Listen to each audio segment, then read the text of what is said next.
According to the International Committee of the Red Cross, about 9,000 olive trees have been destroyed in the West Bank since August 2020. ICRC.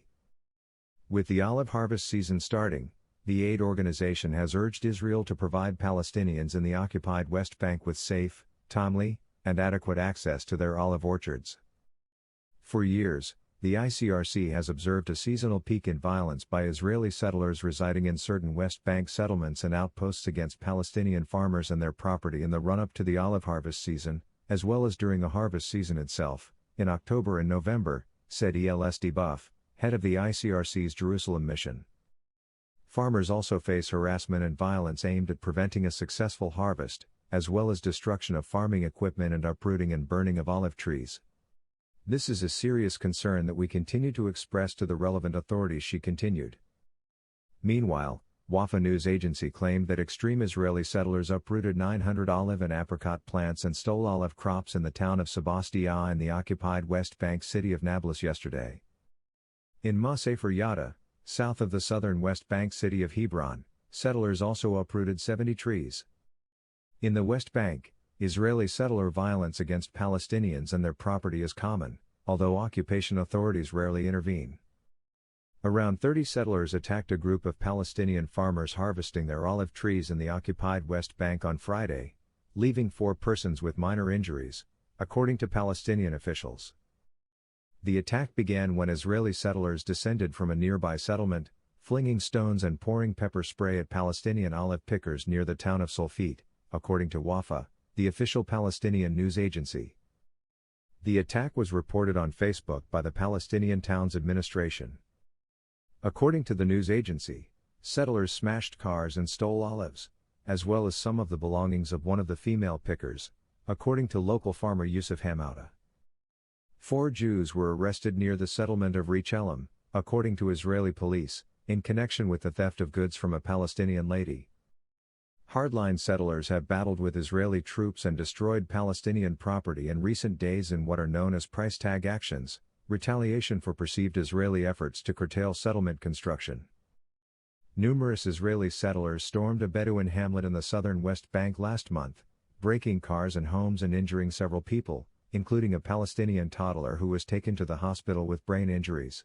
Israeli Defense Minister Benny Gantz called on the military to respond systematically, decisively, and uncompromisingly to growing settler violence against Palestinians and Israeli forces on Thursday.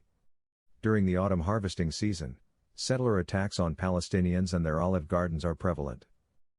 Nearly all of Israel's more than 500,000 settlers in the West Bank live in approved settlements, but more extreme settlers have established dozens of unauthorized outposts, often in rural areas.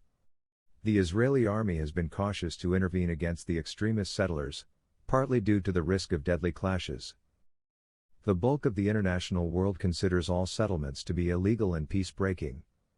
The West Bank is seen by Palestinians as a part of their future state.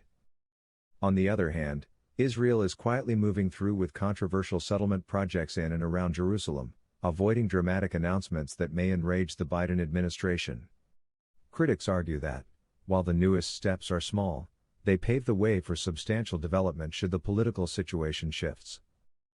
A local planning committee in Jerusalem approved the expropriation of public land for the especially controversial Givat Hamatos settlement, which would largely cut the city off from Palestinian communities in the southern West Bank, on Wednesday, as Foreign Minister Yair Lapid met with U.S. officials in Washington.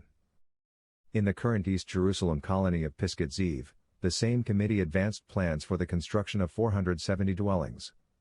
According to Iramim, an Israeli rights organization that carefully tracks events in the city, authorities have scheduled a hearing for another proposal in East Jerusalem to build 9,000 settler homes in the Adarat region on December 6. Meanwhile, a military authority has scheduled 2 meetings in the coming weeks to evaluate a proposed 3,400 home colony on E1, a barren hillside outside Jerusalem. Critics argue that it would effectively divide the occupied West Bank, making it impossible for a viable Palestinian state to coexist with Israel. Internationally, a 2-state solution is still considered as the only feasible approach to end the century-old war. The fact that all of these highly controversial proposals, which have been long-time international red lines, have been moving forwards at the same time, is very symptomatic that the Israeli government intends to move through and eventually accept these plans, said Amy Cohen of Ir Amim. Fleur Hassan Nahom, Jerusalem's deputy mayor, downplayed the current developments, pointing out that Givat Hamatos was permitted years ago. She stated, "Nothing has changed in the last few years. We're a city, and we're taking care of our citizens." The defense and housing ministries, which are also involved in authorizing settlements, did not respond to requests for comment. Givat Hamatos, where tenders for more than 1,200 units were issued last November, is already under construction. The other projects are still in the midst of a lengthy bureaucratic procedure, and it might be months or even years before shovels are used to break ground. Since 1967, every Israeli administration has increased settlements in East Jerusalem and the West Bank, which Israel occupied during the 1967 Mideast conflict and which the Palestinians desire for their future state. The settlements, which currently house over 700,000 Israelis, are seen by Palestinians as the major impediment to peace, and most of the international world considers them illegal.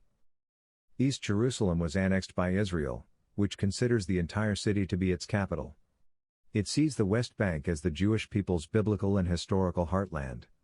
However, due to international pressure and the presence of more than 2.5 million Palestinians, Israel has refrained from annexing the land, which could weaken Israel's Jewish majority.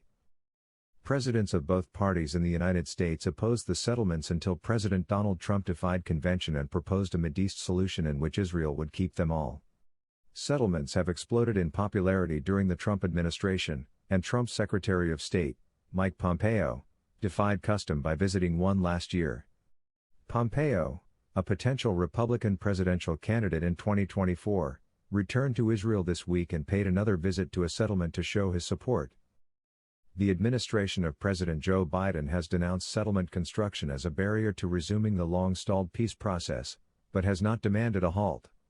During a visit by then Vice President Joe Biden to Israel in 2010, Israel unveiled a large settlement project, exacerbating a diplomatic schism that had existed during President Barack Obama's presidency.